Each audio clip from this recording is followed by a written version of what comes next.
All right, we are live. Welcome to the show, everybody. I got special guest DIY.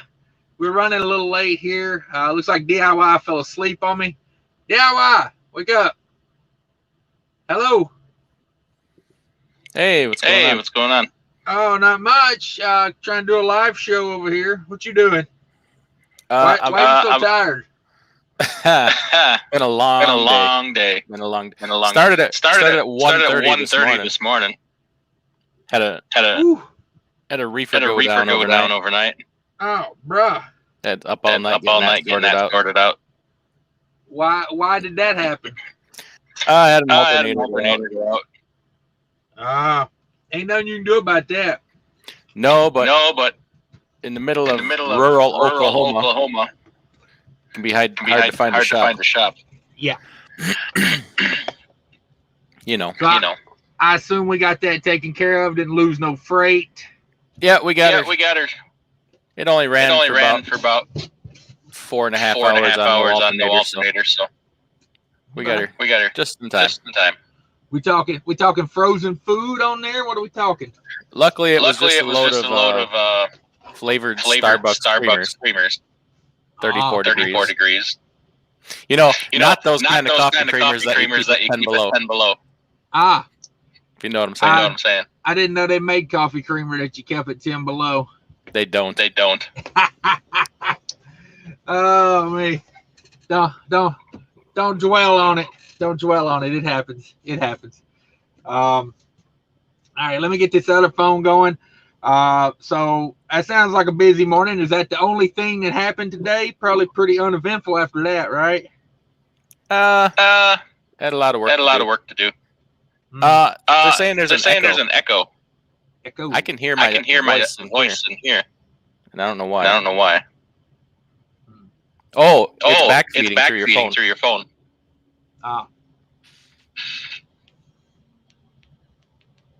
How did we fix that last time? I don't remember. That's a little better. It's quieter, but gotta love StreamYard. I can't use my Bluetooth. It won't let me use it. So okay. Kind of stuck with this right now. Had some really good internet service before I went live. Now I'm kind of like, everybody could hit that like button. Check out that like button. So you've had an eventful day. I'm just sitting over here planning out my trips. I got one of these things. You ever seen one of these, DIY? I have. It's a Carrier Atlas. You can buy these at any truck stop for $15. I was looking at them today. I think I'm going to get a new one. The back cover's gone off of mine. I don't even stress that back cover being gone because I just figure it's a I get to the information faster that way. But a lot of people don't know it. There's more information in here than just atlases. I got state access policies. I got weight and size limits per state. This is very useful right here. Even if you're a company driver, this is good stuff because I once had a company try to tell me that it was okay to take a load through Wisconsin with the axles all the way back. And, I took a picture of this and sent it to them and said, hey, try again. Trip planning. The reason I bring this up today is because one Garmin GPS tried to take me down a one-way street today. Middle of nowhere. I didn't know where I was at. Garmin says, hey, hang a right here into oncoming traffic. So I thought about it, didn't do it. They don't teach how to use an atlas in orientations at trucking companies anymore. That's a huge mistake. Yep. It is. It's well worth its time to learn to use that atlas. It really is. Yeah. So the title of the video today is "Your Money is Worthless." I'm feeling this way. I went to put an air filter in a truck this weekend. I get those at Love's. I get the Lubrifiner brand. Been getting those for 2 years now for this truck. Around $80, you know, depending on tax. Between 75 85. Went to get one this weekend. They said, hey, we got that in stock, and it's $126 out the door. Ooh. 50% increase in price. And I said, no, thank you, sir. I'll go look on the internet. Yeah, the internet confirmed it. They're $126. I did find one on Amazon. It was $116 out the door. And I figured, hey, instead of giving Amazon the money, I would just give it to Love's and pay $10 more and get the filter now. Yeah.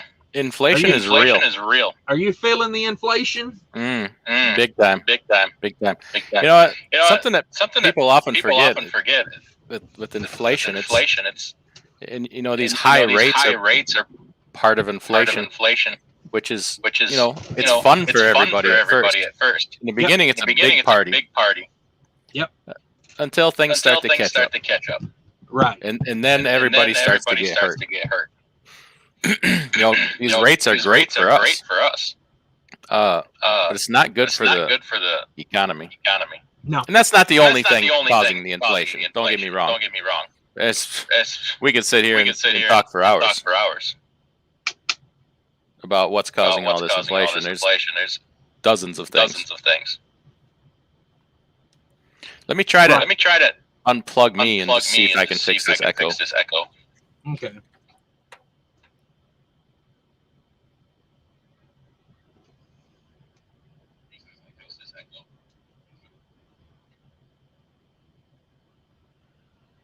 You guys let us know if the echo gets any better.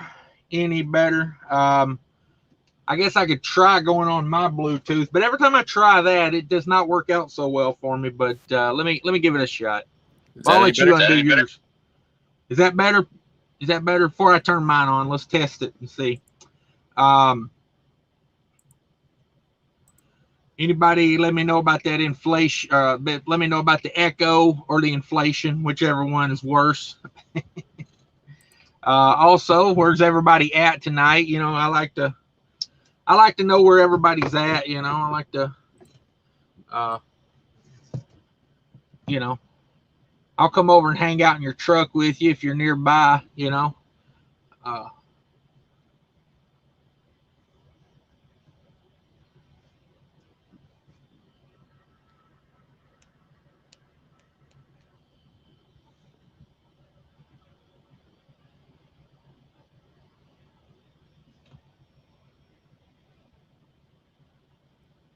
Is that any better? I can hear you now. I can still hear myself. Yeah, I wasn't hearing any echo to begin with, so not sure. Let me run through some comments here while we're working that out. Appreciate everybody coming in. I do. Barry's in the house. Barry says, you ain't got time for no lap dance. The ice cream load is melting. Yeah, that's very true. It's very true. Let's see. RN's in the house. What's up, RN? It's better late than never. Yeah. Anytime I do one of these StreamYards, I always have technical problems. I definitely have not got these figured out. Maybe I should do more of these, and I wouldn't get the technical issues. I'll leave and come back in. Okay. DIY, I had to step out for a minute. Don't everybody leave. He's coming right back. Let me get a link going here for my other channel, Trucking with Diabetes. Boy, that channel is just not growing like I thought it would. That's a bummer. You know, but it just depends on what people like and all that stuff. Thanks everybody for coming in. Let me drop this link. If you have a channel and you are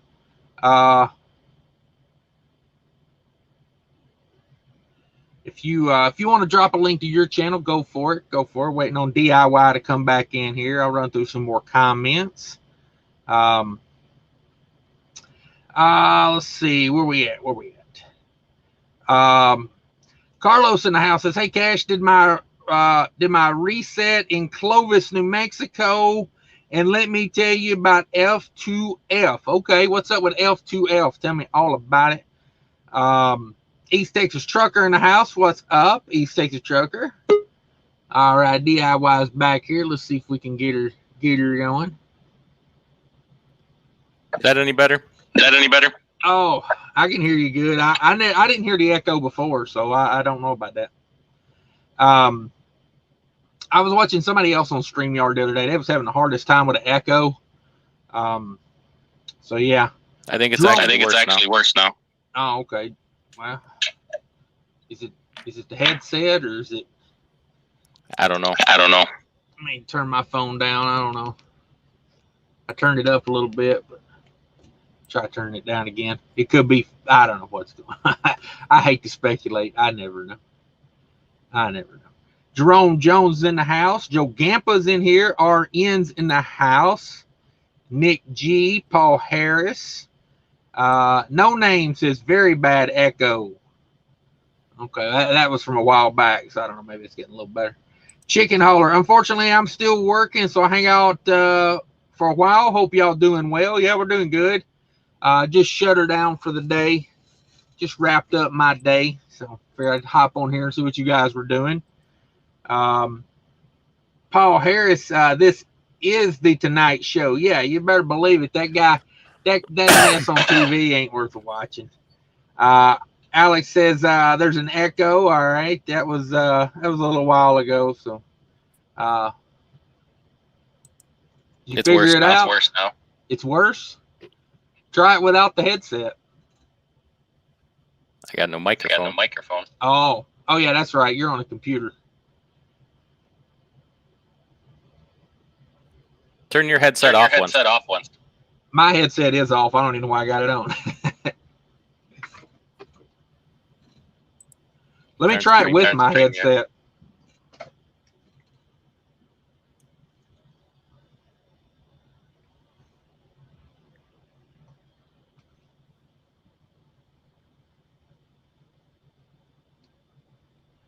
Okay. How's that? Is that any better? Same thing? No. Huh. Yeah, I don't know. I'll just hang out. Okay. Let me jump out and come back one time and see what it does. Well, I don't think I can jump out, can I? No, it's your show. Yeah. Never mind. Settings, audio. Hang on a second. Let me see if I.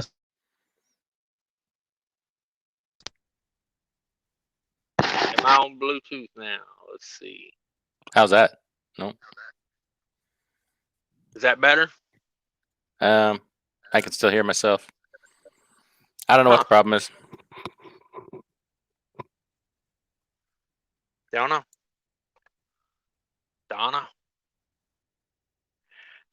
Let's see here. East Texas Trucker says just started a nice 2,100-mile run. Target stores in the Rockies, Silverhorn, Grand Junction, and Glenwood. Woo!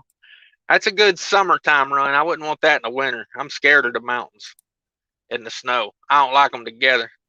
RN says Cash needs a headset. Yeah, for sure. I got one, but half the time it don't work when I go StreamYard. Killian's Trucking's in the house. Just converted from Nathan to Killian's Trucking. How y'all doing tonight? What's up, Nathan? How's it going? Hope somebody all just is texted well. me, said it's good now. Oh, okay, good. It may have been where I was using my phone speaker. I think it might have been what it was. Somebody tell us if it's good now. Okay. Next comment wins. Oh, there you go. Thumbs up if it's good. Thumbs down if it's still echo. Do I still echo? Give me a bunch of comments. All right, no more echo, they say. All right, yeah, it probably was where I wasn't on a headset. Last time we had that problem, when you hooked up to your headset, it was better. So I don't know. Oh, is that what did it? Yeah, we're good. I didn't remember. It's been so long, man. It's been so long. What you drinking there? Is that Tito's vodka? Just water. Oh man, you're at the house.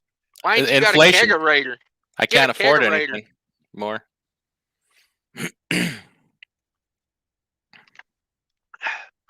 Dog, that's why you got to get a kegerator. You buy your beer in a keg and it's cheaper. Can I get a discount on a kegerator and a nacho machine? Is there any decommissioned? In my opinion, if you've got a kegerator, you should have a nacho machine. It's good business. Yeah. You know what I mean? Because if not, if you got one or the other, you're going to be going to the store later for one. So, you know. Let's see. Oh yeah, we was talking about inflation. Thanks for coming in, Nathan. And chicken haulers in the house. Chicken haulers should be having some twin babies pretty soon. So keep us informed on that, chicken hauler. Something just changed with the sound now. Uh-oh.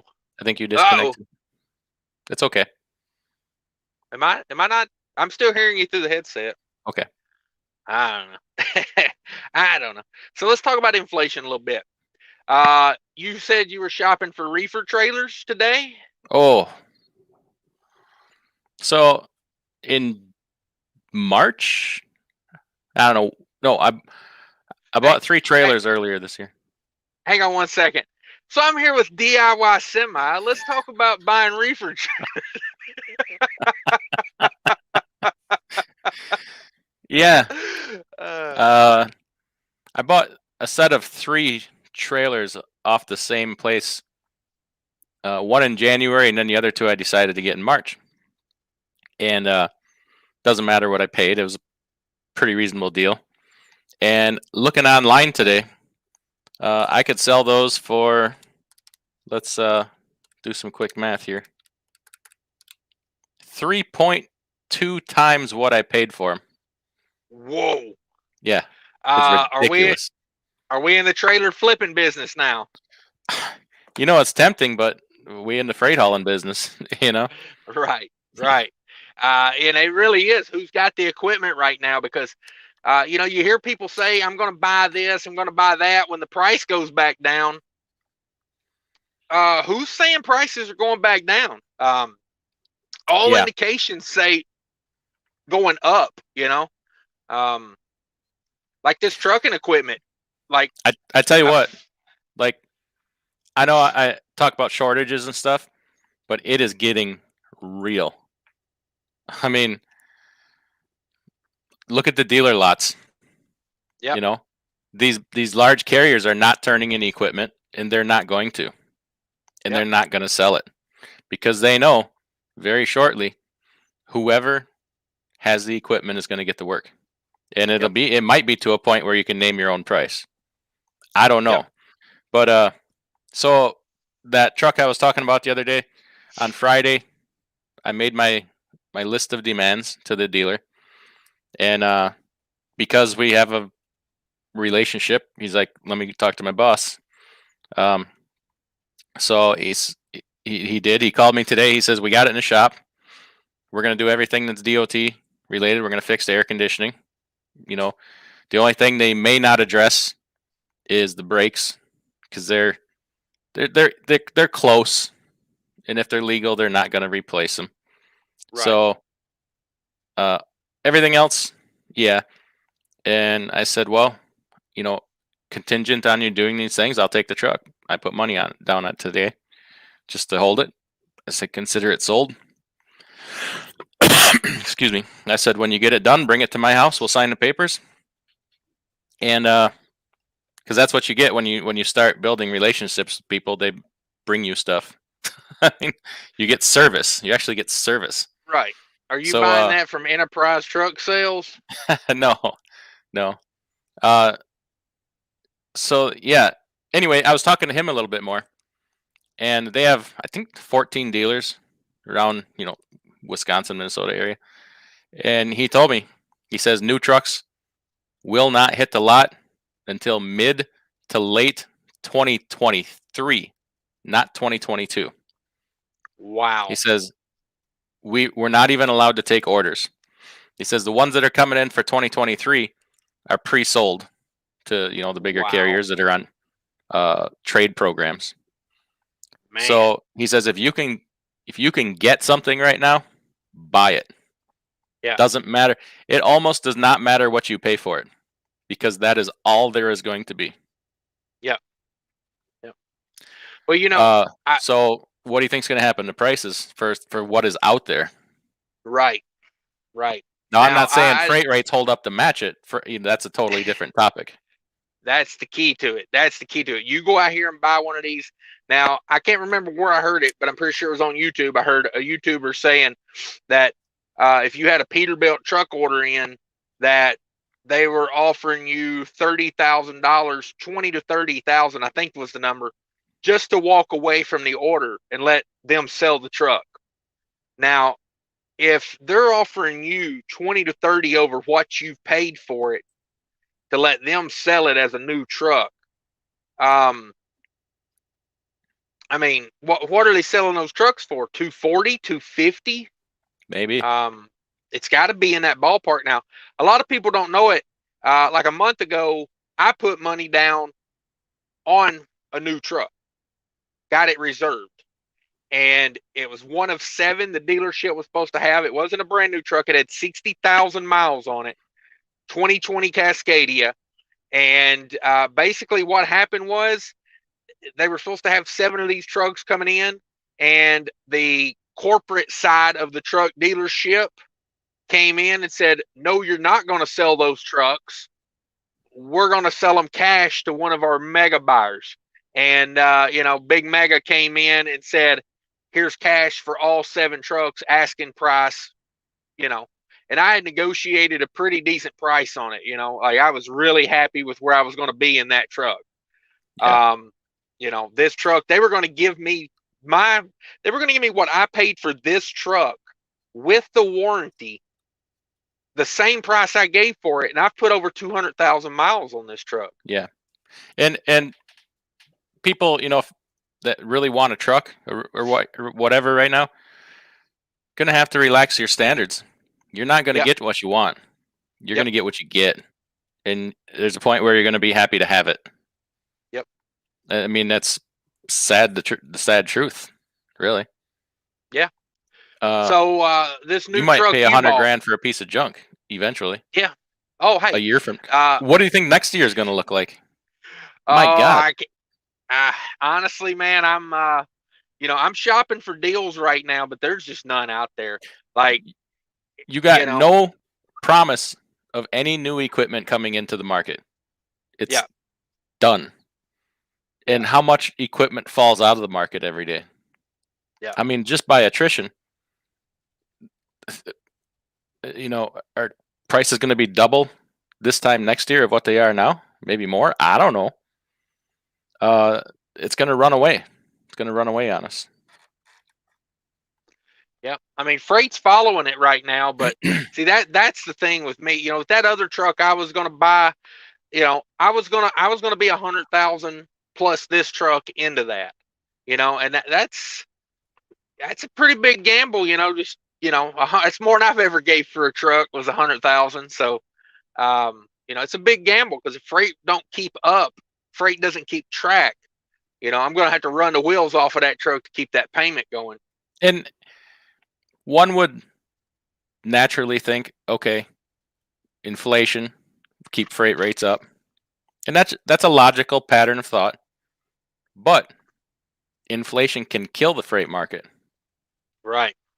If there's less people buying because you can't afford it, or people can't keep up to the wage inflation to pay the people to do the work, to ship the products, make the products, whatever. It's going to hit. It hits on every level, and it could kill the volumes. I was watching a documentary about what happened after the big flu back in 1912, and they were kind of drawing comparisons to the what we've had to deal with in the last year versus that. And let me tell you, coming out of the flu of 1912 or whenever it was, we are doing the exact same steps as they did. And I got to tell you, I'm paying very close attention to that because, how history just keeps repeating itself. So, I mean, we're doing exactly, we're having the same arguments, social arguments that they were having, do mask work, the mask not, like, it was crazy. So I think, yeah, inflation was a big problem after that. You know, it was, you know, the super rich got super richer, and you know, you know how inflation impacts. You know, really, it starts with the people with no assets. They're the ones that get hurt the hardest. You know, because they don't feel any of the uptick. So, but yeah, to put that into trucking, and people talking about, I'm waiting until prices come back down. You're gonna wait. You might wait till like 2025. Yeah, there could be if all this new equipment doesn't come till 23, you know, and that is sold, you got to wait for trades to come in. Those are going to be a run on those just to replace equipment that needs to be replaced. Yeah, it might take a 2-year, you know, lead time to get right again, and it may not even happen if freight would, for some reason, collapse during that period. There would be no more demand. Right. Yeah, I think it's hard for me to think freight's going to slow down much because, you know, the social programs like Social Security and all that, they're getting big raises right now. You know, the SNAP, the EBT, the food stamp programs are going up right now. And then they raise Medicare to go along with it and take that money back. Yeah, exactly. But it's a wash. You know, but short term, you know, there is going to be, you know, continual more money entering the market. So yeah, I'm not saying it's anytime soon or that it even will happen, but inflation can cause that. Yes, no doubt.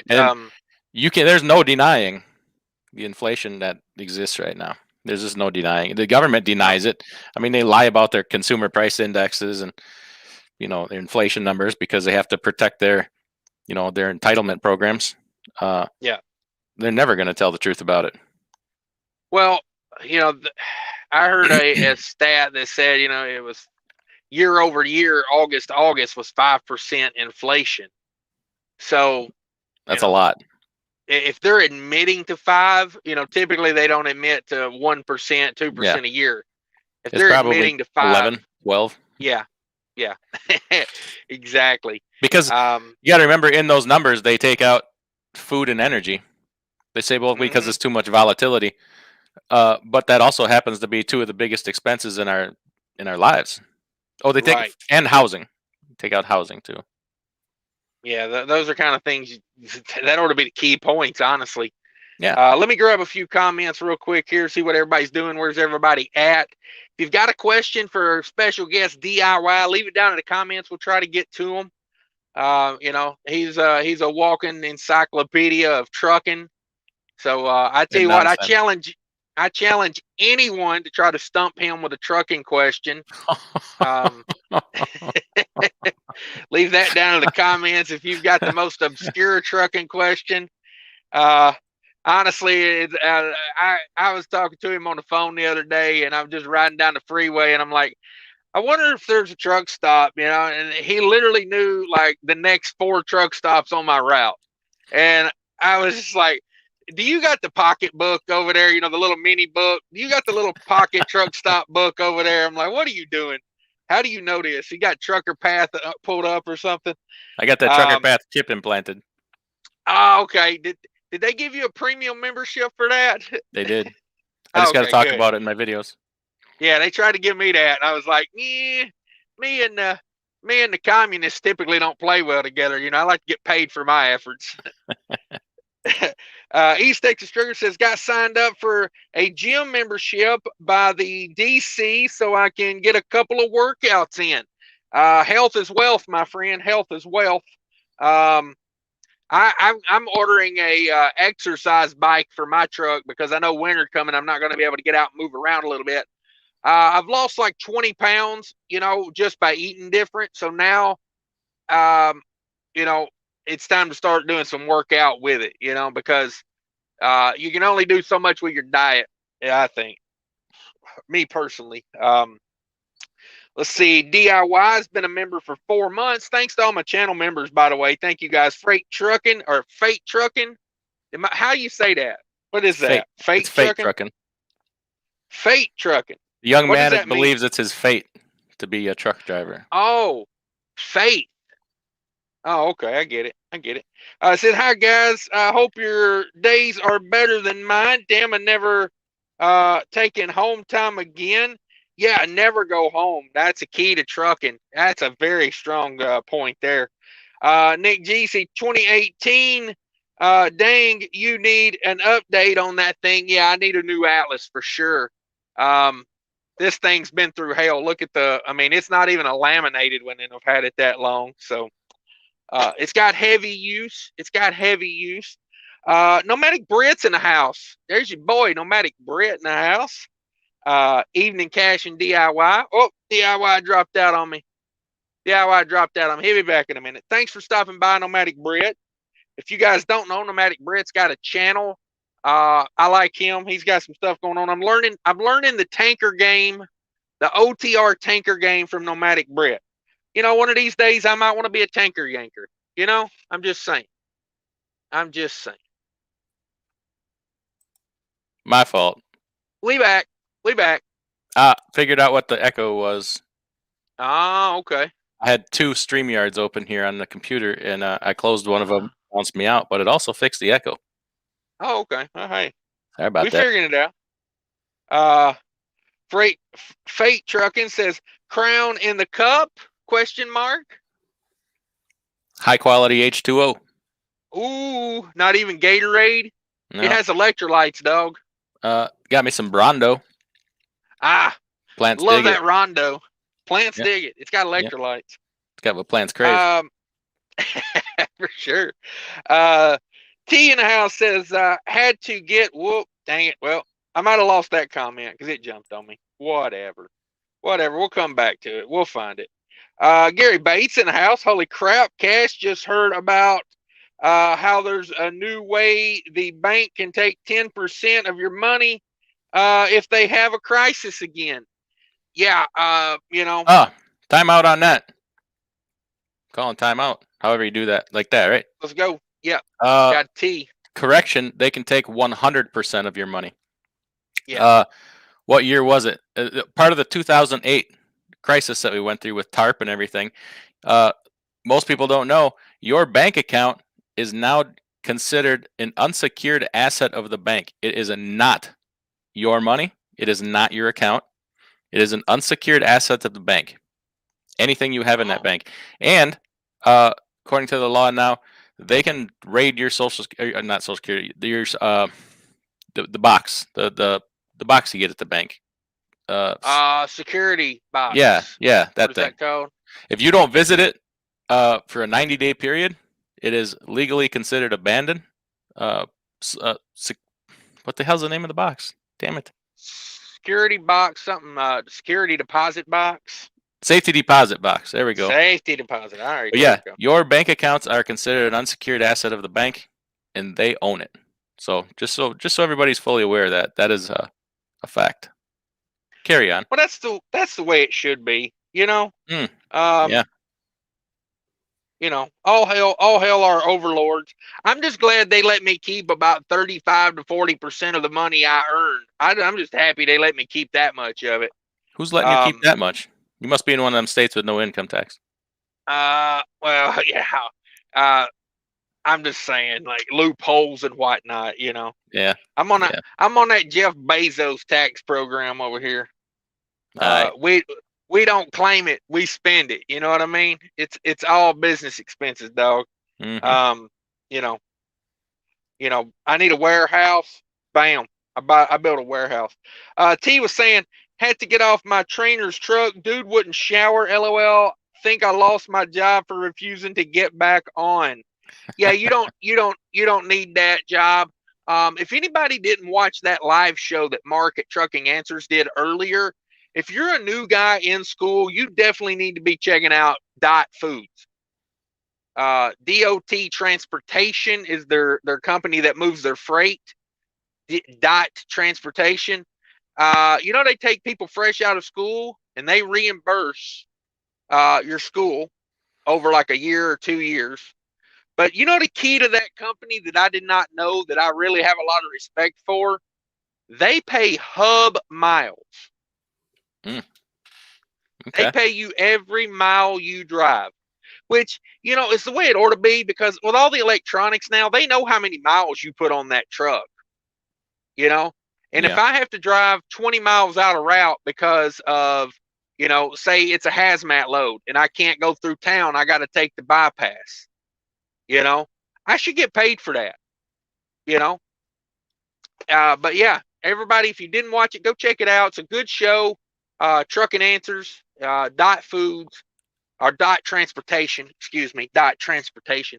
I was impressed with what they had. The only thing I didn't like, driver facing camera, not a fan of that. But I saw somebody ask if they had crotch facing cameras in their trucks. Yes, I seen you ask that. My main question is, do they accept my pronouns? You know, like, because you know, my pronouns are very fluid. That's what I hear. Like a raging river fluid. You know, I've changed 3 times in this show. Come on. But anyway, but I think it was a no on the crotch facing cameras. I think they finally answered that. It was a no. But you know, like, if you're new to the game and you're not getting treated right, go somewhere else. But here's the thing I tell people: don't go from one stupid mega carrier to the next. You know, if you're getting treated bad at, you know, CRST, don't leave CRST and go to CR England or to Western Express. Find a, like, level up, you know? Yeah. Like, that's my recommendation. And if you've got 2 years of experience and you know, you want to try real hard and you want to run some real miles and make some real money, contact DIYSemi here. Yeah, I think there's going to be a fight over that new truck. A lot of interest in that, which is great. It's glad to hear. Very well, there should be. Yeah. I just got to find a trailer to go behind it. I have recommended a couple people come over there and learn from you and soak up that knowledge and run those freight lanes that you've figured out. And I ain't teaching them nothing because they'll leave. But I mean, honestly, you know, guys that's come straight out of company trucks making, you know, I mean, right now, you know, they tell me what some of their checks are, and you know, we're talking 5-digit checks, like 5-digit checks. You know, I'm not talking 5-digit weeks. I'm talking 5-digit checks, and I'm not counting the after the dot. You know what I mean? I'm not saying that. I'm talking like some real money. So where are you making that? Where are they making that kind of money? Right over there. Email DIYSemi at Yahoo. I don't want to be held to that standard, man. That doesn't happen often. But right, I'm not saying it happens every week, but I'm saying I have personally been told from drivers, you know, and it's like everything else in life. If you're not going to put in any effort, you know, you're not going to do it. Like, these guys are running hard, you know, and they're listening to what you know, they're listening to what they're told, you know. Like, they're new owner operators. We set a record this week. I had one break 5 figures after fuel. Right, that's what I'm saying. Like, his 80%, minus the fuel, still is over 10. Right. I'm like, I gotta borrow some money from him just to pay him. Does this guy got a doctorate? Did he have a PhD from a well-known university? I think he does not. Yeah. See, that's trucking right there. That's trucking. You know, you swallow your pride. You do what the people that know what to do tell you to do, and you just put in the work. You know, like, you just put in the work. It's out there right now. It's out there. So yeah, you know, if you guys aren't getting treated right out there in the trucking industry, by all means, you know, level up. Just keep your record clean and don't abandon any equipment. You know, there's a few little key things in trucking that will just, you know, you'll be burnt. You know, you'll be toast. Nobody will want to touch you. You know what I mean?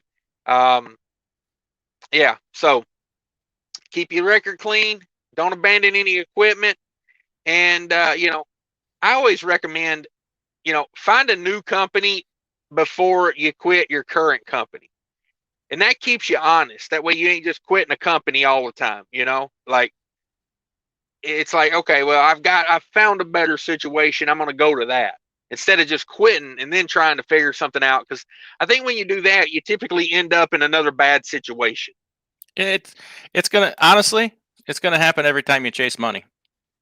You know, Yeah. if I had a job where I'm making, I don't know, whatever, 50 cents a mile, and it's the kind of job I can work at until I retire, and I'm happy. They get me home. Like if I want to be home every weekend, they get me home every weekend, and I make a good living. The benefits are good, and I'm just happy and content. I'm not angry all the time. I'd keep that job rather than chase 60 cents a mile, where I don't know if I'm the next, you know, bag of crap they don't care about. Like money's nice, money's important, but it's not everything. Especially in this, if you find a trucking job or you're happy, like that's a rare unicorn. You've won part of the battle there if you're happy, because that's you know that's key. That's key. Let me get to a few more comments here. Let me run through them. Let me get caught up a little bit. Let's see. Oh my God, yeah, I'm 30 minutes behind on these comments. Let me skip ahead a little bit. DIY, $5 for the band. Thank you, sir. Colorado B, safety deposit box. He's got the right answer. Colorado B is the reason I went live. He was like, hey, you should go live. So everybody can thank Colorado B if you're enjoying it. Adco.trans is a busy company. Yeah, sound like they had a lot going on. Adco says, they told me I have to move to get a job. I can't move. Yeah, that is one thing with DOT. You don't take the truck home. You work out of a service center. So you probably need to live within, 40, 50 miles of one maximum, I would think. Let's see. If I skip the comment, just rewrite it because I was so far behind on those guys. I just decided to come up here to the front and start it all over again. TJ Jones says, buy a car wash. Boy, I wish I could. Let's see. Colorado B says, my check was $23.52 last Friday. Company driver. Damn it, boy. Company driver. Come on, boy. These. There's no there's no reason to not get paid these days. I mean, it's amazing what some of these companies are paying out here right now. Like Dot Transportation was saying, right out of school, first year after they reimburse you. They reimburse for your school. They hire you straight out of school. First year average, $75,000. I mean, wow. A lot of these mediocre companies, you ain't making $75,000 with 2 years of experience. They said their average driver makes $95,000 a year there. So nice. When you get paid hub miles, I mean, it makes a huge difference. Yeah, I had a job once where I got paid hub miles and hourly for the work we did. Oh, nice. That probably wasn't a typical OTR job, was it? No, it was flatbed, crane equipped flatbeds, and we got mileage hourly and a per diem. Any coincidence? Nice. They got rid of all their trucks because the drivers were too expensive. Right. Yeah. But they can't find anybody else to do it, so they went to just putting everything on a pallet and putting it on ABF. Yeah. Customers hate it. Yeah. All right. Yeah, well, and that's Asian My talks about that a lot. It's you got to get into a niche market to make that big money. Mm-hmm. Yeah, it was over 100,000 a year, but I tell you what, it was not worth it for what we did. Right. You're threatening your life every day. Yeah, I did some crane. I did a straight truck with a crane on the back. I used to lift shingles on the roofs. Pallets of shingles up with the crane and the boom. It was a fun job. It's not a good job in Minnesota. Mm-hmm. You're trying to lift shingles up in the air as ice pellets are hitting you in the eye. It's you're standing out there in the middle of winter. I didn't know they put shingles on in 20-degree weather, but they do in Minnesota. I don't know about the lifespan of those shingles, but yeah, they throw them up there.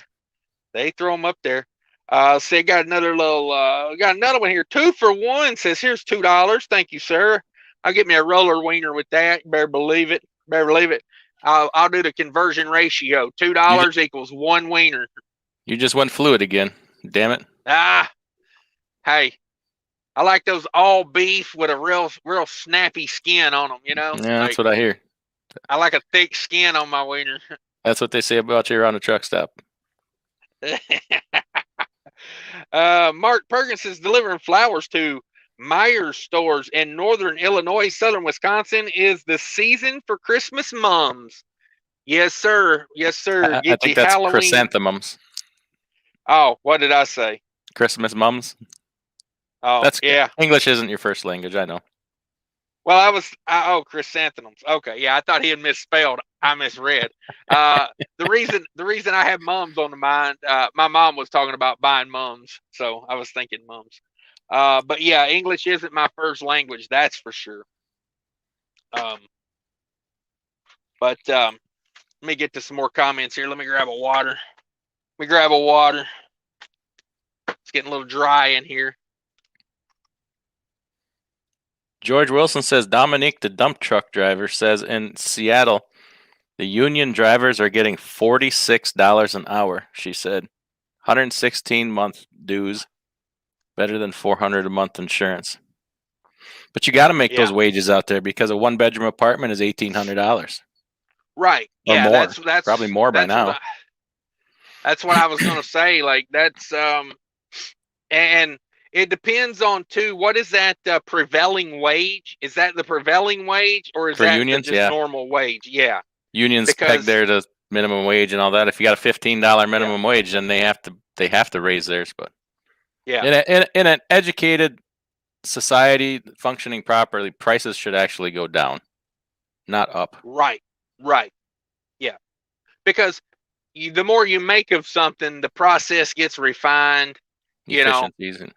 Efficiencies, technology, and redundancies. Yeah, it should go down, but something's broken. But yeah, I know in Minnesota some of those prevailing wage jobs pay like $50 an hour.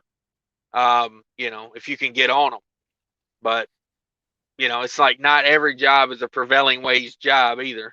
Yeah. Speaking of something to be broken. I was in the Love's not far from me the other day, and look at this. That is their food aisle, completely empty. Both sides of that thing.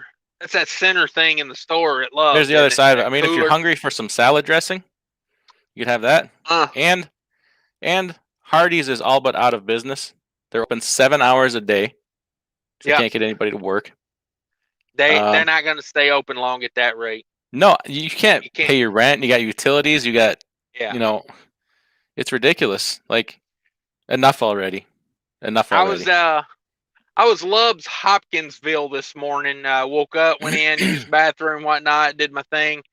Brushed my teeth in there. Because I like brushing my teeth where men are taking liquid dumps. Mm-hmm. I like to be brushing my teeth, just hearing.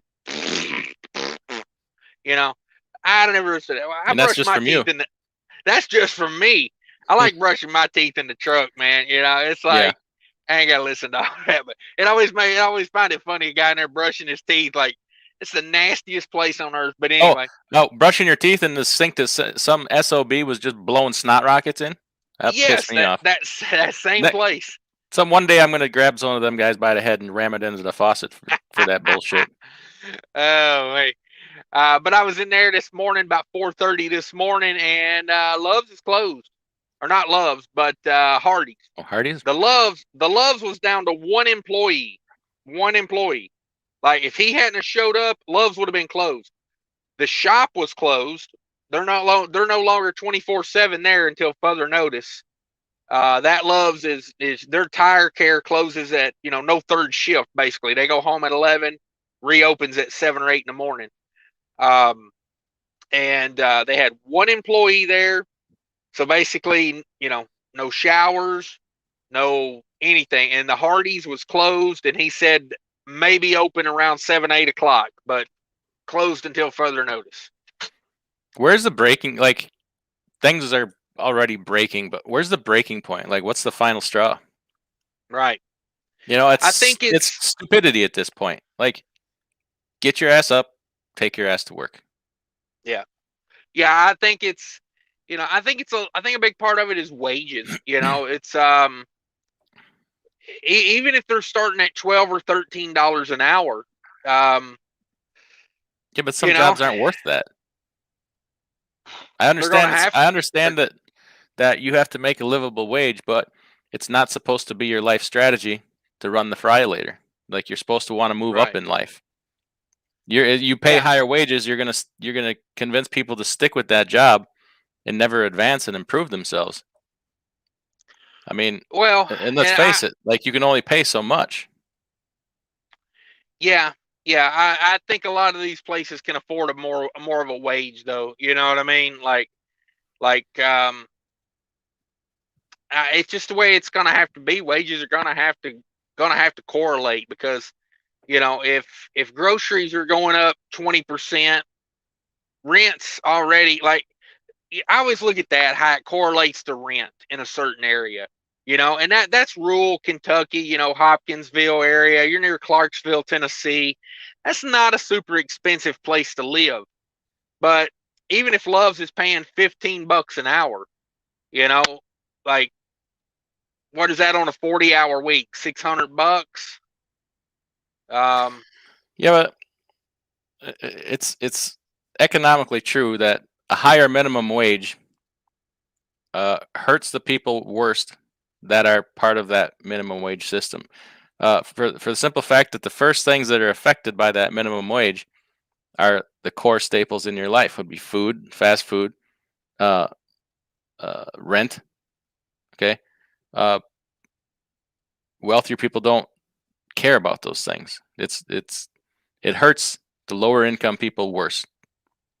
Okay, like, they typically eat at the dollar menu stuff, things like that, because that's what they can afford if you're making minimum wage. Well, those are the very first things to go up because of a higher minimum wage. So it's a snowball. I mean, it's in effect counterproductive at some point. Right. Yeah. I mean, I'm not a huge fan of a minimum wage, but it's a fact that these people aren't going to come into work for $15 an hour. It's like, I don't know what they're doing. Honestly, I don't understand how so much of the country can just sit it out. But they're getting paid. I've had people tell me they're getting $1,000 a week. They get their regular state, they get a state unemployment, then there's a federal kick in, and then there's the states, some of the states like Massachusetts and California kicking in an extra so many $100. I think Mass was kicking in like another $300 a week. You got people pushing $1,000 a week on unemployment. That's more than they made at their job. Why would they go back to work? Right. And pretty soon, a lot of that got cut out, though, didn't it? A lot of it, but a lot of it didn't. Yeah, I don't think California's still doing as they were. And they're getting money per child. This is at a certain point, it just becomes universal basic income. Then we got a real freaking problem. Yeah. Anybody who thinks that UBI is a great thing and a great program does not understand, how economies work. It's great at first, like inflation, because everybody has money, everybody has more money. But when things start to catch up, it hurts. No, Rick, I'm not saying companies paying well makes their employees not want to improve. I'm saying it's not supposed to be your life strategy to make fries at McDonald's. You should want to move up, and some people don't seem to want to. And to counter that, though, there are certain people that working the fry later is going to be their life. It's their highest level of competency. Yeah, that's different. Or they're elderly, and that's that's typically they can't go get a higher rate job. So I think there's got to be a balance there. Well, I'm just saying, if you work at McDonald's for 5 years, unless you have a some kind of competency issue, you should probably at least be a manager by then. Maybe not general manager, but some kind of manager. You should manage the throttle later. Nah, I see what you're saying. It is what it is. Yeah, I hear you. Colorado B says his old company would probably hire you. They run the Walmart DC. Okay, apparently somebody was asking about a job or something. I skipped over a bunch of comments here. Let's see. Twofer says, put that toward first house. I already have a few units. All right, there you go, Twofer. Appreciate it. Let's see. Nick G's $2 super chat says DIY is the WWE pay-per-view for that new truck. Yeah, you're gonna set up some sort of ringside thing there by the new shop and have them duke it out. Like, how are you gonna decide who you gonna put in that new truck? Steel cage ladder match probably. Okay, if they send you nude photos, does that help? No, not necessarily. It could actually hurt your case. Yeah, these are Unless fellow truck drivers. Yeah. I hear you. Rick, you're having a whole different conversation. Okay, RN. So we're not going to go deep. Yes, you're not going to out economics me. I know your education. I also know that people look at things different that have never signed the front of a paycheck. And I'm sorry, I'm going to rant here a little bit because it gets to me a little bit. Until you've signed the front of a paycheck, don't presume to know anything about it. Most people have only signed the back of a paycheck when they cash the damn thing. So to sit there and think that businesses have unlimited supplies of money and that you presume to know how the company you work for should run their business, it just goes right up my ass. Okay? There's two sides to every story. And stop thinking that you're entitled to things. Okay? The place people work for, businesses that have been built, there's people that have put their whole lives at risk, their entire life savings, their health, working 80, 90, 100 hours a week. Okay? And then for somebody to come in that I hire you to perform a menial task and you're going to tell me how to run my business, I know there will always be a lower class. For crying out loud, Jesus even said it. Okay? So to think that people have less because somebody else has more, that's not how it works. It's not a zero-sum economy. Money is created every day. People can create money. Now, some people aren't able to. They have afflictions and whatever. But I don't do this social warfare thing to put people against each other based on economic class. There's plenty for everybody. Some people, they'll sit around and bitch about it all day, but will they ever do anything to improve themselves and go get it? No. And I don't want people telling me how I have to run my business and I have to pay my fair share. Well, tell me what my fair share is. All I ever hear is more. Is more. Okay. Right.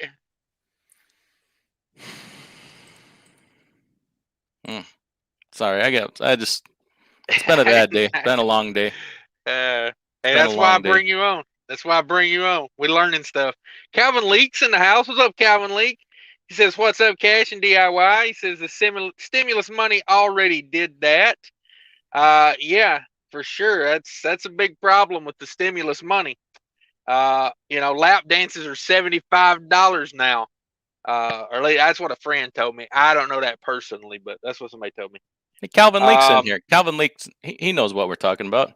Right. Yeah. Calvin gets it. Calvin's a smart dude. Joe says Cash is talking about the flip-flop drivers. I probably was at the time. Probably was. T Hill's in the house. What's up, T Hill? Says I came in here looking to $75 for a lap dance. T Hill, which one of us do you want to do it? Right. That's what I was going to say. For $75, you're going to get your money's worth, boy. For $75, you might get both of us. Oh, man. Oh, man. Yeah, Calvin Lee says, damn it, boy. Yeah, for sure.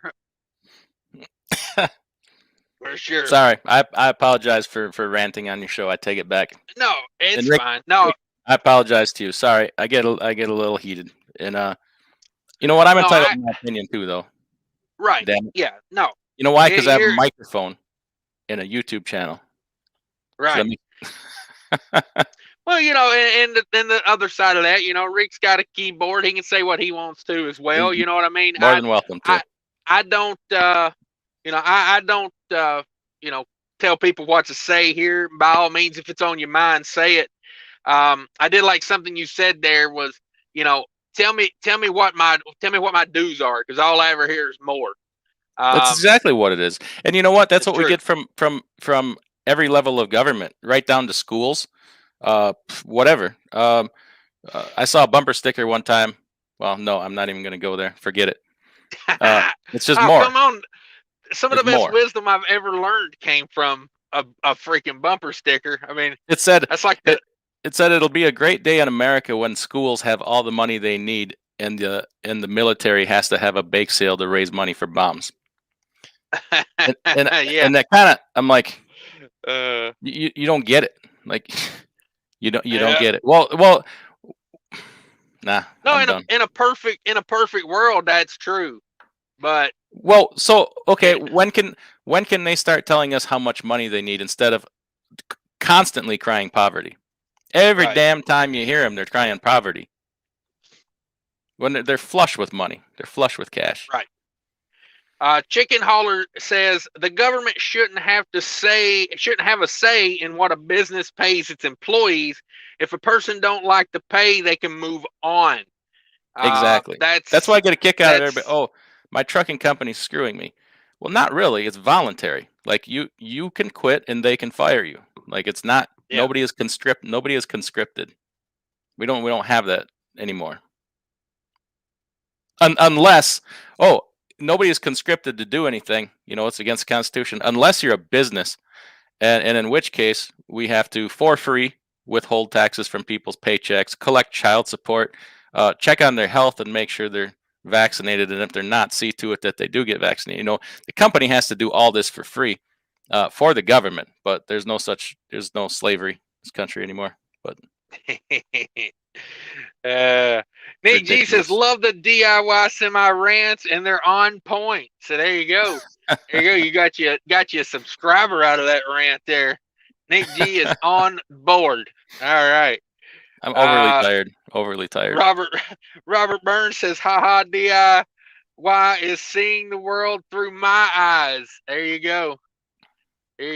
So you converting people, DIY. David says, which one of you two will be lap dancing? For $75, you can take your pick. You can take your pick. Any way you like it. Calvin Leake says, that's part is Allen Trucking. Someone comes to get a job, but they tell the company how to run the company. It's hilarious. Yeah. And they mean well. They mean well, but people don't understand how much of a slap in the face and the kick in the balls that is to your employer. Like, if you don't like what your employer does, you can, try to improve things. You can leave. Please don't do that. That was like your employer coming to you and telling you what a crappy job you do. Even if you're just doing the best you can and you're struggling every day and you're doing a good job. If they came to you every day and tell you what a crappy employee you are and you suck, that's what you're doing to them. It's an insult. It's terrible. Don't do that. I hear you. Robert Burns says people who have never had employees don't get a say in the economy, in my opinion. That's me not reading well. That's not Robert Burns being illiterate there. He put together a good thought, and I just drove it into a wall. But there's something to be said. I memean, I've had those Friday payrolls. You set aside some time to sit there and sign checks. People that don't know, I used to run a property management business. I think concurrent, probably the most employees was about 16 at one time. So maybe more. I don't know. I have a hard time keeping up with it. You've signed the front of some checks. Quite a few, yeah, quite a few. That ever hurt a little bit? Does it make you look at things a little different? Yeah, there was a few weeks there, where you sign out, 13, 14 checks, and then there ain't nothing left for you.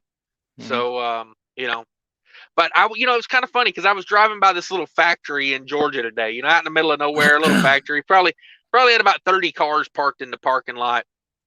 And I just thought to myself, I was like, a place like that, like how much weight do they have to throw around when they have to go to their customer and raise prices because everything else is going up on them, And what if they can't?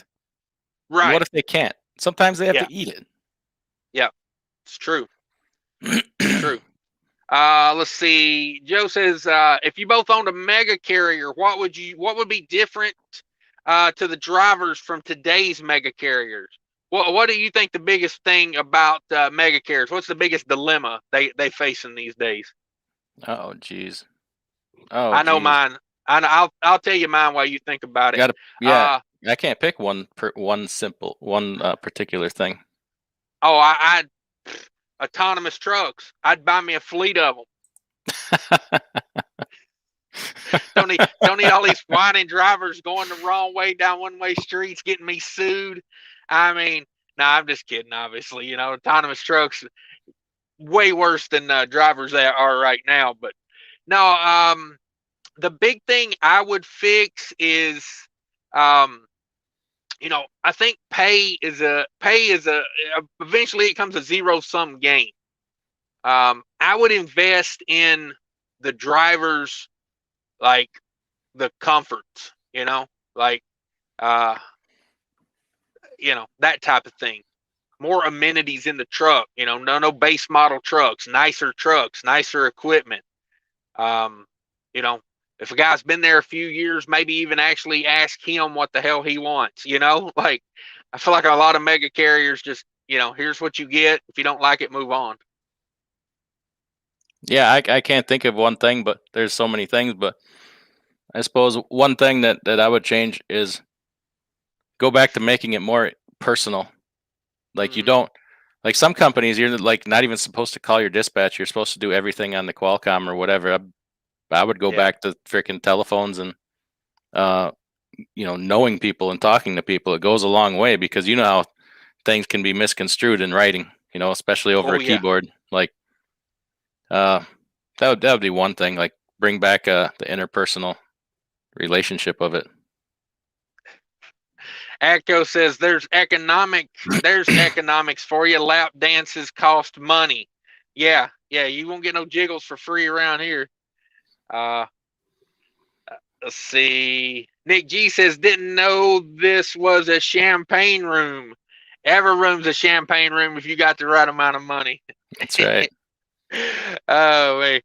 RN says taxes aren't economics. Taxes are the will of stupid people who get elected by people who vote for the R or the D. Yeah. I don't think elections are a real thing, though, honestly. Let me give you my opinion on that real quick. You still with me, DIY? No, I'll be back in a minute. Okay. I'm not argue. There's more than one way to look at everything. Everybody's entitled to their own opinion. Right. Exactly. Yeah. And people will have a different perspective based on their lot in life, what they do, and that's fine. Yep. Like Rick and we obviously do two very different things. You were educated in that system and worked for those people in that capacity, and they're basically my mortal enemy. And not saying you are, but those organizations are some of the biggest problems in my life and most people's lives. So hey, I'm not in favor of a system that can impose taxes on you and collect them by, I don't know, the threat of violence. They can send people with guns to legally kidnap you and lock you in a cage. That's violence. That's force. Yeah. We don't have that on our side, but whatever. I'm done with that conversation. All right. Always learning in the house. CJ Hudson, my grandpa and I remember saying minimum wage was the worst thing to ever happen to this country. Yeah, I'm not a giant fan of minimum wage, honestly. You know, I like free markets. I don't know. There's good and bad in everything, but you know, that's kind of how I see it. Twofer's got a question here. DIY thoughts on your first truck for West Coast. 52 foot, maybe it means 53 foot dry van, or maybe it does mean 52. LTL, 2017 Cascadia 6x2, or 4x2, onboard load cell DD13, 410 horsepower day cab. What do you think? Can you see what's a load cell? I'm not sure. I'm not sure what that is either. I mean, any truck will do. You know, 30 years ago, they did the whole West Coast with trucks that were 200 horse. I mean, you know, it's a perspective. Yeah, any truck will fit the bill. Maybe not ideally, but that truck would certainly do it. But do your inspections and make sure it's right. I mean, a lot of single axle day cabs out there. You know, the work gets done. I don't know about if you scaling 33,000 on a single drive axle. I don't know if you can do that well. But maybe a spread axle trailer. You'd have to load it just right, though. What's your thoughts on the day cab? A lot of work for them right now. Tons of work for day cabs right now. In fact, it's a really good opportunity for day cabbers right now to get in at like distribution centers and stuff. You know, different grocery distribution centers and like your hardwares and actually even day cab companies like, you know, your LTL companies. They're so far behind in delivering freight, they're willing to take on people, and you get your foot in the door. Well, you got your foot in the door. You know, build the future maybe. Right. Okay. Yeah, I wasn't aware there was that much work for day cabs, but I guess if freight's hot, you just got to find it's kind of like hot shot, you know, you just got to find the work.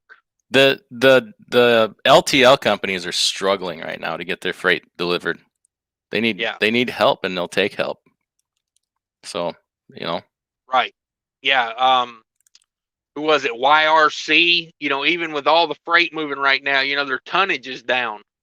You know, and they're kind of blaming it on, you know, equipment usage, you know, like got to get more in those trailers, I guess, you know, when you've only got X amount of equipment, you can only move, you know, X amount of freight. Well, they primarily haul popcorn, and I think they should, you know, adapt the strategy of not popping it before they put it in a trailer. You get more in a trailer. Right. You're welcome. You're welcome, YRC. I just saved you billions. I'm buying their stock right now. I'm buying it right now. Let's see. Joe says, would hourly pay work in this industry? I believe it would. Plenty of people doing it. With the electronic logging we have these days, I don't see why OTR is. Some OTR companies aren't using that as like a way to recruit drivers. I mean, I know one. They have probably 100 drivers on hourly pay with sleeper cabs. Yeah. Like I honestly, I don't see a problem with it. But back in the day, yeah, you know, you couldn't keep, you know, your driver could log any damn thing. You didn't know where he was at. But with all this tracking and, you know, everything now, yeah, there should be more hourly pay companies out there, I think. Thank you for the question on that, by the way.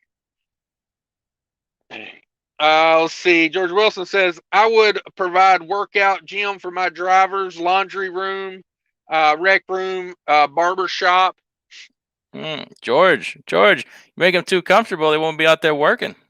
Right. I mean, what are we building another Prime here? But you don't want to give them a sedative too. Hey, Vic Med stopped in to say hi. Thanks for coming in, Vic Med. Yeah. Oh yeah. Hey, I missed Vic there. Vic's a moderator. Yeah, everybody check out Vic Med's channel. Yeah, I enjoy Vic Med's channel. Let's see. Any other moderators I missed in here? T. Hill, saw him. He was in here. Love Mummed. Am I saying that right? Love Mummed. Says the day of not paying people a living wage is over.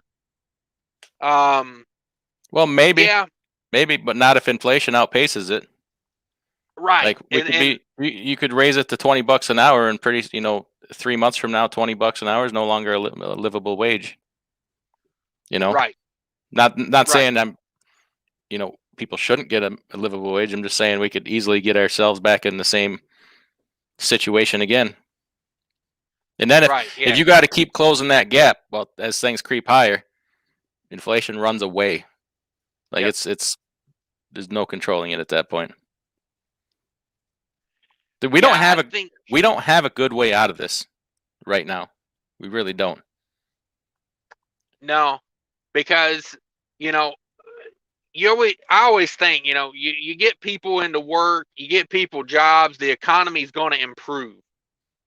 But I'm not sure that's the case now, where we've given them so much unemployment and so many benefits to not work. Hell, it could actually add less money to the economy if people do go back to work. It's a tricky situation. I definitely don't have the answer for it. Let's see here. Fate Trucking says, so I own my truck and was thinking running for a few more years, but wondering if these prices on trucks are going to drop. Who knows? Prices on these trucks are going to drop. My recommendation would be run what you got. Run what you got, Make it last. For right now. Yeah, for right now. Take really good care of everything. Any products that you know of DIY that can make a truck last? Duct tape, cardboard, bungee cords. What about fuel additives? Yeah, there's some good ones out there. Yeah, probably some good ones out there. By all means, DIY is too modest to tell you. I'll tell you, scallywags, straight up. I got not a shameful bone in my body. I'll let it run. Get yourself some fuel ox. I've been running it. I've been getting good results out of it. Where I noticed the key difference with the fuel ox is when I have to run a load faster, my fuel economy doesn't fall off like it used to now that I've been running the fuel ox. It seems like at a higher rate of speed, it holds my fuel economy up, So when I'm on a load that's taxed on time, normally, I run, if I set the cruise at 70 and I run it at 70, I'm typically like, 7.7, somewhere in there, 7.7 miles per gallon, 7.6, depending on the wind and all. This load right here, I was loaded a day and a half late, and I'm trying to stay on the same schedule with it. So I've been running it at 70. I'm getting like 7.9 with this load. And in the rain today. I drove in the rain today. So, yeah. How do we buy Fuel Ox? Fuelox.com. Go ahead and buy it. If you want 15% off, just use that promo code DIYSemi. You'll get it off of every order going forward. Okay, so we got 4 trucks that are very, very, very similar in the fleet. 2 of them came off of the same fleet, and they were 2 truck numbers apart in that fleet. And then 2 other ones that are very similar to those. So 4 very similar trucks. 3 of the guys are using the Fuel Ox. 1 is not.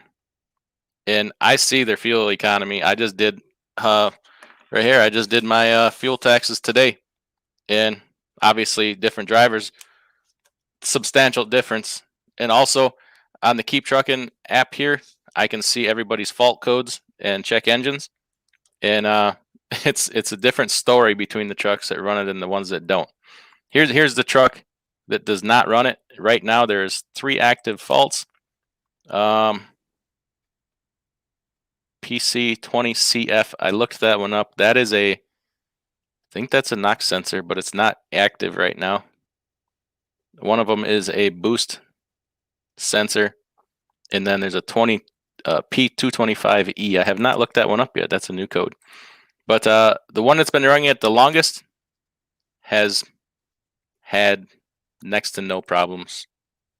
Next to no problems. Right. With emissions. Yeah. I got to tell you, I'm a believer in it, because I keep a tight track on everything, and I'm not just running it on one fuel up here and there.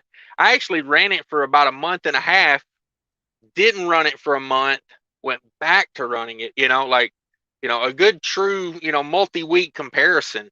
And I did notice a tick up when I went back to using it, because I started using it in the spring. So I wasn't sure if my fuel economy just went up because it's summer, we're out of winter blend fuel. The temperatures are better. So I was like, let's get a real comparison. So in the middle of summer, I stopped using it for about 6 weeks. Then went back, and I'm tracking idle time and all that. So I don't know. No, it's a difference. It's a noticeable difference between the trucks that do and the ones that don't. And like you said, now's the time to take care of your equipment. Like, do everything you can for your equipment to take care of it and make it last, because damn it, it's going to have to last. It's going to have to last, because they will not get anything else. It might be out there, but you won't be able to afford it. Like, okay, so somebody asked earlier, what is 2015 Reefers going for? I've seen them as high as $70,000 for a 2015 Reefer with 12,000 to 15,000 hours on it. That is a ridiculous price. What that trailer cost brand new in 2015? In 2015, shoot, probably 45, 50, 50, 45. Yeah. I mean, come on. 2012's going for 45,000. They weren't that brand new, and that's 9 years ago. Well, 10 years ago now, because 2022s are out. I think 2023's coming out pretty soon, but you can pre-order them. 2019's going for close to $90,000. It's ridiculous. Like, you can't. Eventually you can't recover that money. And I know freight rates are great, but a 20. In a normal market right now, like a 2016 should be going for like $26,000. All right. 2016s are pushing $70,000. Yeah. And that's just trailers. Dry vans? Oh my God, I've seen 28. I just went through all kinds of dealerships on their website. I've seen 2018 dry vans like $55,000. It's insane. And trucks are right there. Trucks are going up. Yep. It's ridiculous. So just a reminder to everyone, if you are a moderator in here, you can drop a link to your channel if you have a trucking channel. I don't mind that. Spread the word.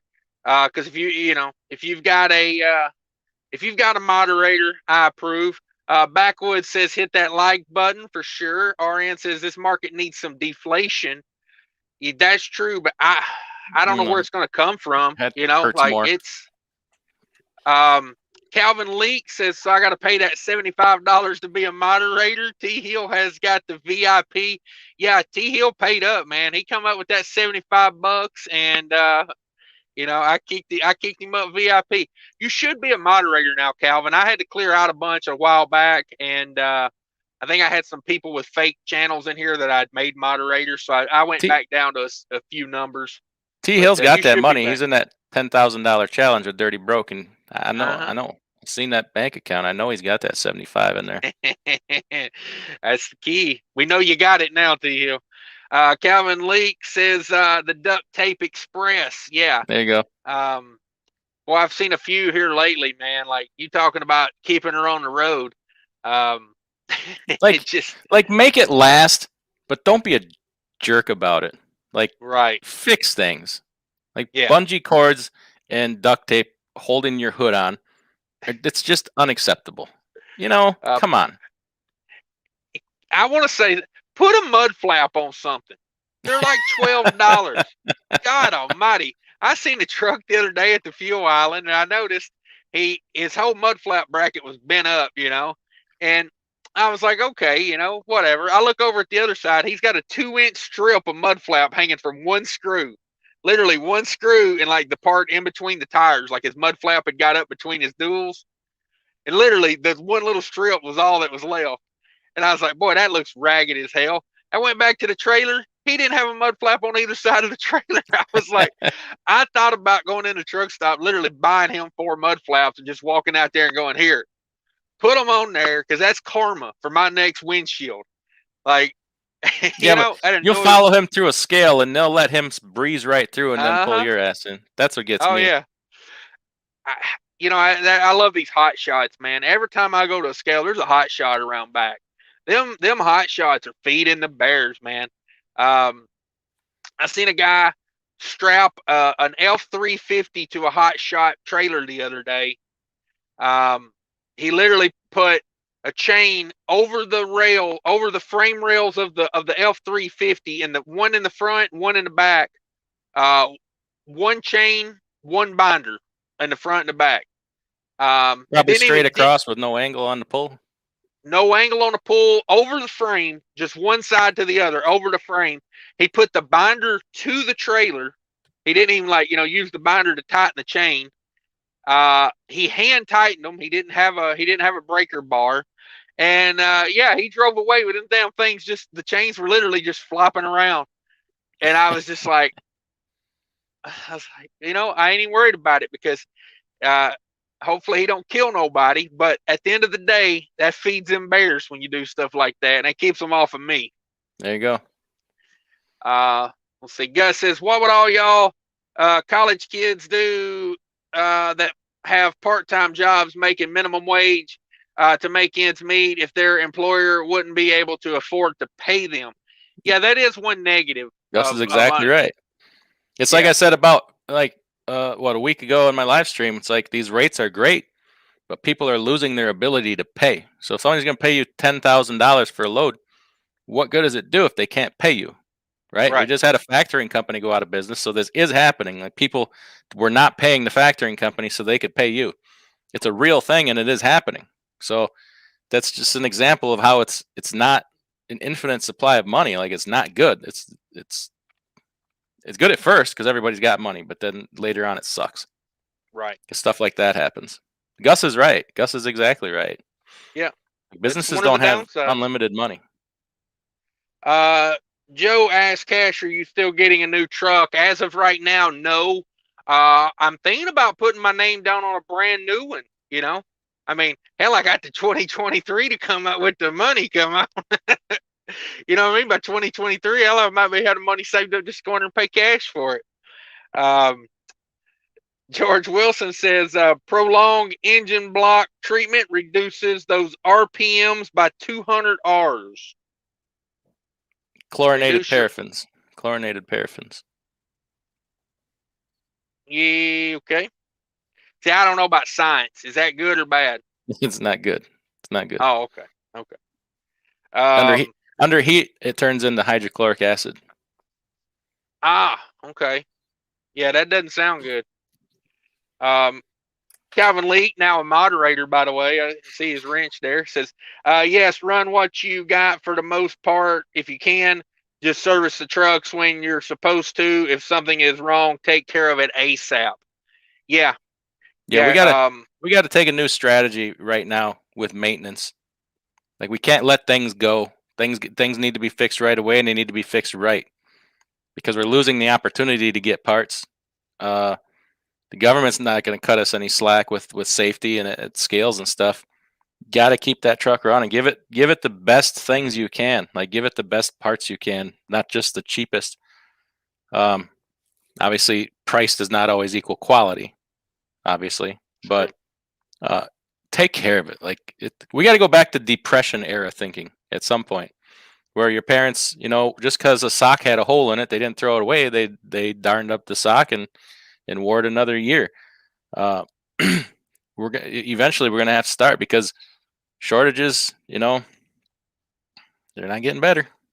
Right. Turn those underwear inside out and get back to work. That's right. Racing stripes both sides. Right. Yeah, and another thing you was talking about, getting it fixed, now because of the parts situation. yeah, that's another reason to not let it go.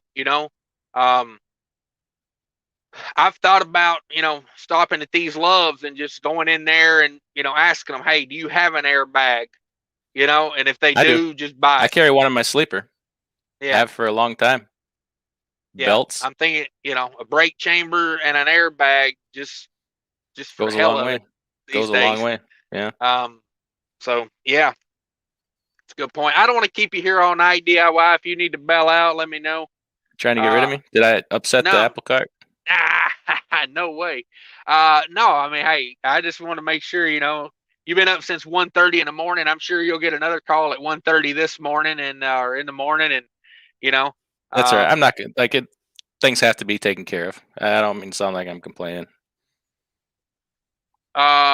No, you're okay. Joe says fuel locks as in LOCK. Are you talking about the fuel caps? And we're talking about fuel ox fuel treatment. Ox, OX, like the animal, fuel ox. .com. But yeah, .com. Promo code DIYSemi, 15% of your valuable money. 15% off. Come on. And they're a good company to deal with. I had a little issue the other day, and they followed right up. They didn't waste no time. They got right back to me, and we got everything taken care of. So. And if they're not, if they don't get something taken care of, I'd like to know about it. Like I can reach out to the people, and obviously I can't make them do things, but like we talk, and I just tell them, hey, if I have my name involved in this, like to make it right, and they do. It doesn't even have to come to that. It never has. Like they've always made things right. Like if you get an order, it comes and it's busted open or something. I don't know that it's necessarily their fault. It might be UPS, but chances are they'll probably make it right anyway.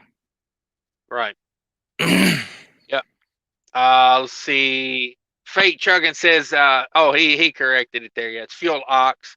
Nathan Galloway Sr., great channel. Everybody check out Nathan Galloway. Says, where can you buy it? There you go. Next comment down, fuelox.com. Check it out. Promo code DIYSemi. Thanks, DIY, for coming by today, by the way. I like to say thanks for coming by and hanging out with us. I like to come and yell in other people's live streams, but I don't do it my own. That reminds me of a lot of other YouTubers that I'll leave nameless, but let's see. It's kind of a YouTuber thing, right? Yeah. But Nick G says he got his first order of Fuel Ox in today. There you go. First order in today. Fuel Ox makes a great anti-gel also. I can speak on that. Yeah. Living in Minnesota, don't ever leave home without your anti-gel supply. Just the way to be. Seems like every winter over here where I'm at, there's always one guy that's like, goes to Mississippi, buys fuel, and then comes back to Minnesota and gels up about midway through Wisconsin. And says, I've never had that problem before. And I'm like, that's what for some reason. There's a place up the road from me that makes frozen food. We're probably about 25 miles away, and these guys come up from from KLLM, CR England, Prime, come up. They drop and hook there. Must get their load. They make it about as far back by my house. For some reason, that's the area where they just puke out and gel up. There's always a service truck on the interstate down by me, and I'm like, what is it about here? It must just be the mileage involved where it's like, okay, we're frozen. So, I'm thinking about starting a roadside service company. I've put a lot of thought into this. I put a lot of, research into, trucks and, getting national accounts and, dealing with all that, cashing com checks. I'm thinking about over there where you're at would be a great area for one of those. It would be. There is a lot of trucking going on over there. Oh, a ton. Minnesota's a good area, but it's also like once you get west of Minneapolis, a lot of trucks come to Minneapolis, turn and burn. They go back the way they came. A lot of freight kind of doesn't go west of there. But what do you think about that roadside service over there in your area? I'm in. I'm working on building myself a little service trailer so I can just go to the truck stop and change trailer tires for my trailers. I thought about, even if a guy just did tires, Like there's tons of call for that. There's less and less service trucks and companies around here all the time. They can't find help because they sit there in the winter. You just freeze, man. You freeze your ass off, and everybody makes it through about a winter and they're done. Yeah, that's I'm what you call well insulated, so. Right. I drank enough wild turkey in my younger years. I got enough antifreeze in me to last a lifetime. I don't think it's possible to freeze to death. Let's see. Fate Trucking says PACCAR ? What's your thoughts on PACCARs? I can do that too. Pineapple ? I can just throw out random words and put a question mark. Right. Now it's your turn. You go ahead. I don't know. I got nothing. See, I'm not as smart as you guys. Oh man, PACCAR. I don't know. I like the new PACCARs way better than the older ones. I can't pinpoint what year I would say that they started to get better. I don't know, but I know, like I've always said, 3 guys personally, they have had those 2014, 2015, 2016 models where at about 500,000 miles spun bearings and it's a boat anchor. So, I think the new ones are way better, like way better. So I don't know. I've not owned one, so it's just merely my opinion, and I have nothing to back it up. This is merely my opinion. I had a 2017 and a 2018. I'm not a fan. I had the 579 Peterbilts, but they were horribly spec'd. You know what I mean? If I was speccing them, they would have been totally different. I think they would have got better fuel economy. They wouldn't have had that, that weird 10-speed transmission that takes forever to, launch and, slams you into dock doors right and left. So I think it would have been different. Calvin Leake's talking about 2014. I'm assuming he's talking reefer trailers here. 2014 for $51,000. That's crazy. The 2014 brand new would have been about 20, at the most, about 27,000 at the most. But you would buy that right now, right? If you could find a good 2014 for 51. Damn. I mean, I don't know. Oh, a reefer? Maybe. Yeah, Great Dane. Great Dane. I don't know. It's hard to make the decisions. Like, well, it's different when you're buying one or if you're trying to buy 5. I mean, you know what I mean? It's like you kind of got to put some more thought into it and really think it through. Like, okay, how do I allocate my money? Right. It's tough decisions right now, man. It's very hard decisions. There's no easy ones. I know Calvin's, he's buying equipment too, so. Yeah. You guys let me know. Would you buy that? Anybody out there? Is that there's not a lot of deals to be had at auctions right now. Like auction equipment is even going for a ton of money. Yeah. The auctions have been found out. There's no. Joe says dry vans $55,000 for a 2016, 2017 at the auction in Iowa. What about that? $55K for a 2016, 2017 dry van. Not at auction. Like people send their problems to auction. If it was sitting on a dealer lot, maybe a little different. Not the dealers won't bend you over too, but a lot of times people try to sneak things through an auction. So I don't know. It's none of it makes sense in my world. Like it's crazy. Calvin says 60,000 American dollars for a 22 dry van. For a dry van, we're talking 60 G's. Damn. That's a lot of lap dances. So if that, I mean, how many years do you get out of a van? It depends on what you do because, a lot of places don't call it food grade anymore after, so many years. Or the paper companies around here, they call it paper grade. Some of them have 7-year limitations. So it's tough, man. It's tough.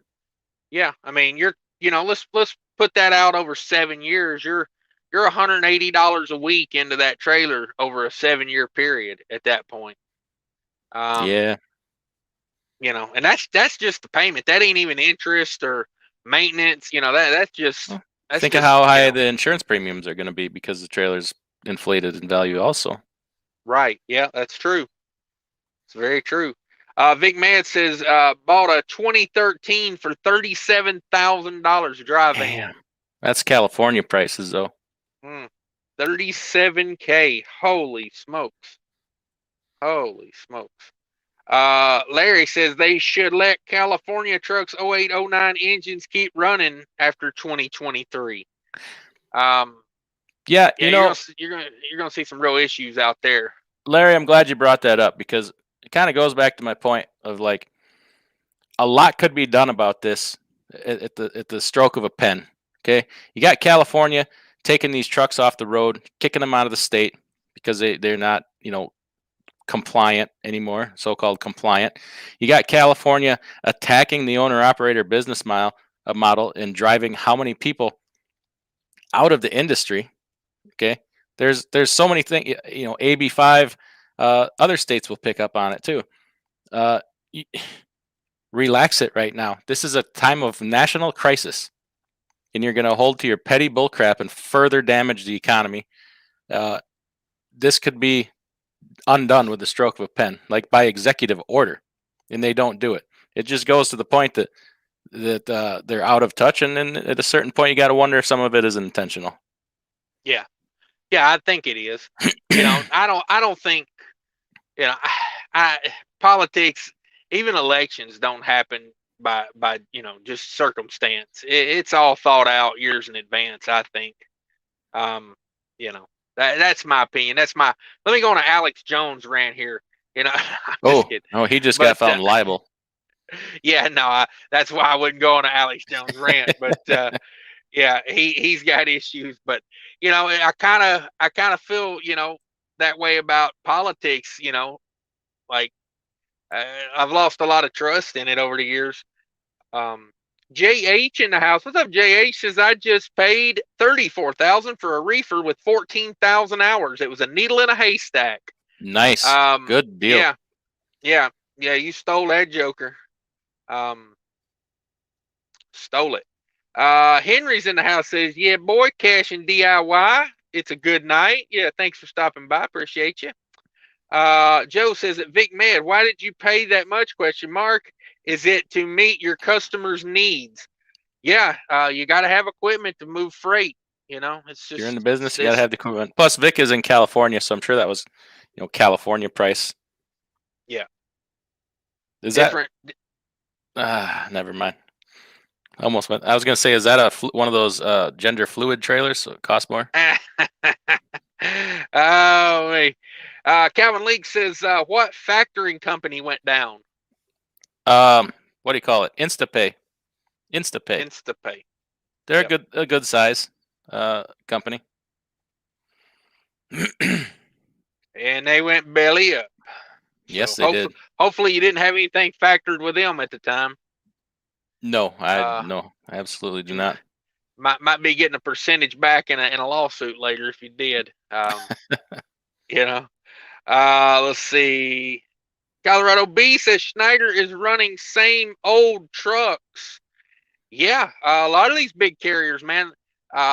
Who was it? I can't remember the name of the company now. This has been a few months back, but the one of the dealerships there local to me in Minneapolis was telling me this company had not bought a used truck since like their second year in business. This is like a 20-year-old company. Hadn't bought a used truck in like 18 years. Was over there scooping up everything on the lot that fit, somewhat within their realm of, what they buy. Cascadias with, DD15s. A few months back, they was getting them all. So how do we compete with that? Like cash, cash on the barrelhead. I'll take 20 trucks. Here's a check. Like, how do we compete with that? Well, I can't because, I just had a truck, jerked right out from under me. You know what I mean? Like I had money in the game on that truck. And, I was basically told, sorry about your luck. We got a company that buys millions of dollars of trucks from us every year. And we're going to keep them happy because, you've bought one truck your entire lifetime from us. So it's hard to compete with that guy that buys, 150 trucks a year when I've bought one in the past 2 years from them. Yeah. So yeah. Let's see. Backwood says, "Hey, are truck seats comfortable? Question mark. I appreciate any feedback. Depends on what kind of truck seat it is, I would think. Maybe I missed something there." Paul Harris says, "Are car and truck manufacturers going back to making vehicles to order rather than specifications?" I believe you'll see some of that. I did see, who was it? Cadillac is you can't get adaptive cruise control on your Cadillac now because of the chip shortage. They're going to start just selling them without that option. Oh, so, that's another thing the Mac guy told me, that he says even the trucks that come for 2023 will not have the adaptive cruise and the, those features with the radar thing. Yeah. They'll come without that even at that point. Okay. See, my truck's got the Bendix on it, but I don't have the computer part hooked up to it. So maybe I need to unbolt all this Bendix equipment and put that on eBay with a quickness. Maybe. I don't know. Just wait it. Sit on it a little bit. That's true. 6 more months. Henry says, "International shipping group issues red alert letter warning imminent global supply chain collapse. So we need to regroup." Yeah, you're going to see a lot of that, honestly. You are. We've been saying it for a while, I talked to Paul from Freight Connect the other day, and we talked about some different things that he's seeing. Obviously he's in a different capacity, and talked about some of the different things I'm seeing. And that's a smart man that's been around a very long time in this industry and in some really unique capacities. And he is very concerned. Like I've never seen anything like some of these things that are going on. And that's cause for concern a little bit. Sometimes I'm wondering if I'm doing the right thing with, buying other extra equipment, but sometimes it's hard to accept, bad news. Right. 2 for 1 says, "Any thoughts on Schneider used trucks? They have a lot of used day cabs." I got one. Anybody in here got a used Schneider truck? I do. What do you think about it? They'll sell you. They'll sell you some problems, given the chance. But just do the best you can. Yeah, that's the thing too. At a certain point, people are going to pay top dollar for junk because you won't have a choice. Right. Inspect it best you can. That's all I can say. Yep, that's the key. Joe wants to know, what do you think of the Max Catalyst from the Pittsburgh Power Group? It is my opinion that the Fuel Ox is better. It is about half the price and about twice as concentrated. Same principle, same concept, but much more economical. Yeah, I was watching, I think it was South Georgia Hot Shot, bought some of that Max Power from Pittsburgh Power. Man, that thing come in like a 3-gallon jug. He was $200 and some dollars. Yeah, he was trying to measure it out in a baby bottle, and so he could put it in by the ounce. And I'm like, Fuel Ox has a pretty convenient little system where the bottle has the measuring cup built into it. Yeah. Just saying. Check it out with that 15% promo code also. Let's see. Calvin Link says 2014 for $51,000 at the auction. It was tragic. 2014 for $51,000. Wow. So, are you changing your mind about sending your trailers to auction, Dio? I mean, if I wanted to just make a quick buck, man, I could murder it right now. But yeah, no, I've thought this. Sorry, go ahead. No, it's we in it to win it. I don't know. Right. If I did that, then I'd have to take my ass back to work, and we just can't have that. Right. Yeah, I think that about the place I'm at. They got all these reefer trailers, and I'm just like, God, can you imagine if they just put all them on a Ritchie's Brothers lot? Like what that would be worth. let's see. Calvin says Ritchie Brothers think they're slick. They're giving out credit like crazy. Then people are purposely coming in, running up the bids. Got them. Boy, that's playing on the slippery slope right there. Ritchie Brothers doling out credit, you know. Yeah. Robert, so how long until these high equipment costs cause small carriers to fail? I could see it happening very soon, and not because, you know, I think it takes away their access to equipment that they need because they're priced out of the market. I could see smaller companies failing because of being priced out of the market, not just buying the equipment and can't afford the payments, and also, priced out for competition, like what just happened to Cash with a bigger company coming in and saying, no, we'll give you more than you're asking, and we'll take them all. So then the dealer's got to come back and say, sorry, small guy, you don't get a trailer. So I can see a lot of that happening. Very true.